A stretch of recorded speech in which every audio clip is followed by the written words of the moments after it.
सफलता की कुंजी। प्राचीन समय में विद्यार्थी गुरुकुल में रहकर ही पढ़ा करते थे। बच्चे को शिक्षा ग्रहण करने के लिए गुरुकुल में भेजा जाता था।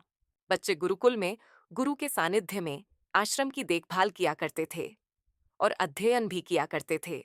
वरदराज को भी सभी की तरह गुरुकुल भेज दिया गया। वहां आश्रम में अपने साथियों के साथ घुलने मिलने लगा, लेकिन वह पढ़ने में बहुत ही कमजोर था। गुरुजी की कोई भी बात उसके बहुत कम समझ में आती थी। इस कारण सभी के बीच वह उपहास का कारण बनता है। उसके सारे साथी अगली कक्षा में चले गए, लेकिन वो आगे नहीं बढ़ पाया। गुरुजी जी ने भी आखिर हार मानकर उसे बोला, बेटा वरदराज, मैंने सारे प्रयास करके देख लिए हैं। अब यही उचित होगा कि तुम यहां अपना समय बर्बाद मत करो। अपने घर चले जाओ और घर वालों की काम में मदद करो।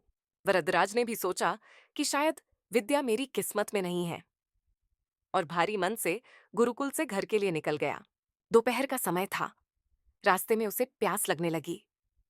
इधर उधर देखने पर उसने पाया कि थोड़ी दूर पर ही कुछ महिलाएं कुएं से पानी भर रही थीं। वह कुएं के पास गया। वहां पत्थरों पर रस्सी के आने जाने से निशान बने हुए थे। तो उसने महिलाओं से पूछा, यह निशान आपने कैसे बनाए? तो एक महिला ने जवाब दिया, बेटे, यह निशान हमने नहीं बनाए। यह तो पानी खींचते समय इस कोमल रस्सी के बार बार आने जाने से ठोस पत्थर पर भी ऐसे निशान बन गए हैं। वृद्धराज सोच में पड़ गया। उसने विचार किया कि जब एक कोमल से रस्सी के बार बार आने जाने से एक ठोस पत्थर पर गहरे निशान बन सकते हैं, तो निरंतर अभ्यास से मैं विद्या ग्रहण क्यों नहीं कर सकता? वृद्धराज ढेर सारे उत्साह के साथ वापस गुरुकुल आया और अथक कड़ी मेहनत की। गुरुजी ने भी खुश होकर भरपूर सहयोग किया।